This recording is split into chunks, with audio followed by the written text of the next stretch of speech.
Everyone, welcome to the my notes coaching classes online. आज हम next start करेंगे next organelle, that is chloroplast. हमने पीछे mitochondria देखा, प्लास्टिड देखा, अब हम नेक्स्ट पढ़ेंगे क्लोरोप्लास्ट। एनसीईआरटी से ही करवा रही हूँ सारा। So yes, chloroplast contain chlorophyll and carotenoid pigments which are responsible for trapping light energy essential for photosynthesis. अब लीव्स जो होती है वो ग्रीन क्यों दिखती है हमें? क्योंकि इसमें क्लोरोफिल प्रेजेंट है, और जो क्लोरोफिल है वो मेन पिगमेंट है फोटोसिंथेसिस के लिए। यहाँ लिखा है essential for photosynthesis.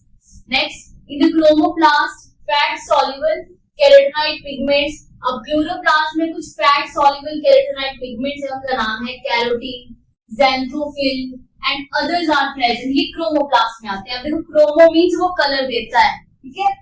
So this gives the part of plant, ये येलो देगा, ऑरेंज, रेड कलर इसके अकॉर्डिंग देगा, ठीक है। And the leucoplast are the colourless plastid.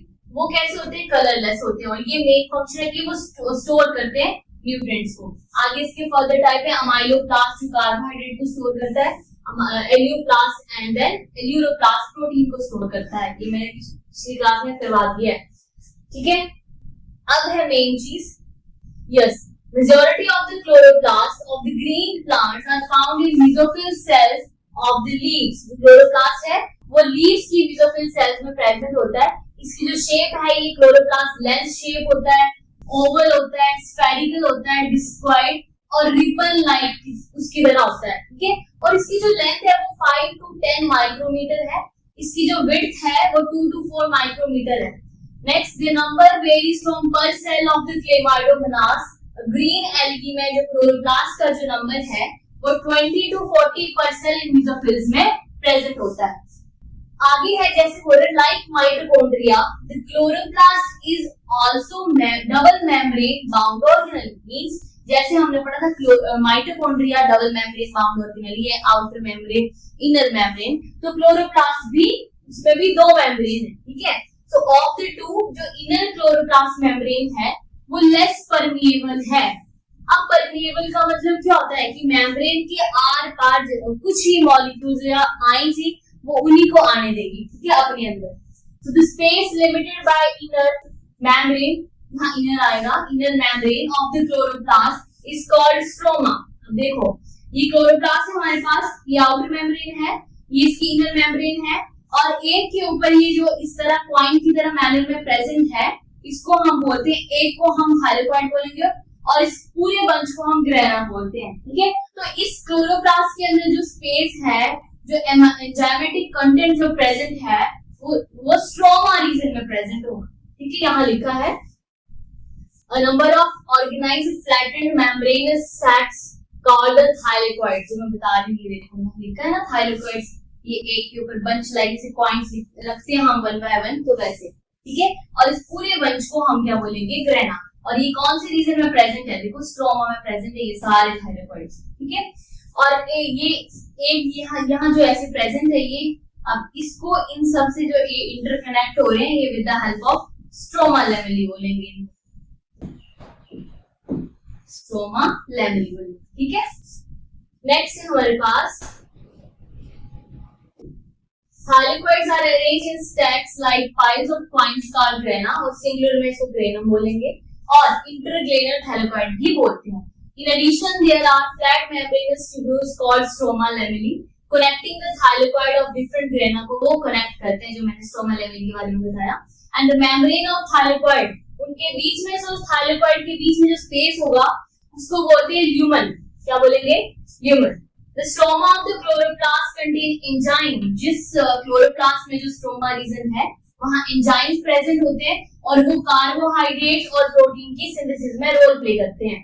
It also contains small double-stranded circular DNA molecule and ribosomes are present in the chloroplast। Chlorophyll pigments are present in thylakoid। अब question आता है कि chloroplast में photosynthesis कौन से reason में होती है? तो देखो, क्लोरोफिल पिगमेंट थाइलाकोइड में प्रेजेंट है, इट मींस वो थाइलाकोइड में प्रेजेंट होती है, तो वहां पर हो रही है फोटोसिंथेसिस, है ना।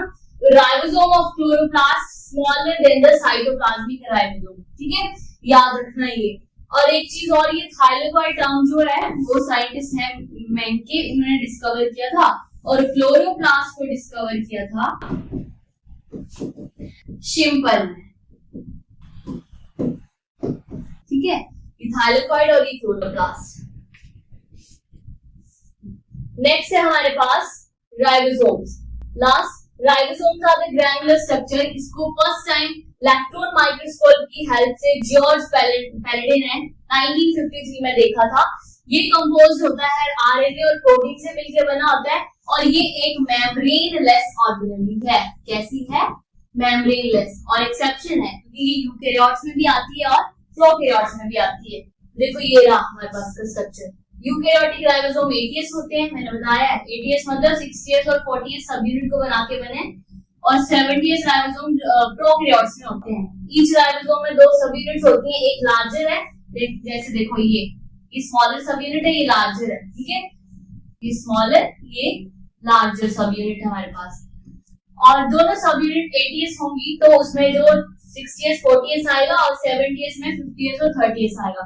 एस यहाँ रिप्रेजेंट कर रहा है स्वेडबर्ग यूनिट को, जो सेडिमेंटेशन कोएफिशिएंट के ऊपर डिपेंड कर रहा है, और इनडायरेक्टली डेंसिटी और साइज को मेजर करता है। And both the proteins are 70s 80s ribosomes are composed of 2 सब यूनिट, एक स्मॉलर सब यूनिट है और एक लार्जर। और सबसे पहले मैसेंजर आरएनए के ऊपर स्मॉलर सब यूनिट बाउंड करती है। ठीक है, और उसी के उससे हमारे पास एक टर्म मैंने पहले बताई थी, इसको बोलते हैं पॉलीराइबोसोम। ठीक है, तो ये था। तो जब मैसेंजर आरएनए के ऊपर बहुत ज्यादा राइबोसोम प्रेजेंट होंगे तो उस कंडीशन को हम बोलते हैं राइबोसोम, सॉरी पॉलीराइबोसोम। ठीक है, यस। तो आज हमने देखा क्लोरोप्लास्ट एंड राइबोसोम। नेक्स्ट हम स्टार्ट करेंगे इसका सीली और फ्लैचेला देखेंगे, और क्रोमोसोम का स्ट्रक्चर बचा है बस ये। Thank you, have a nice day.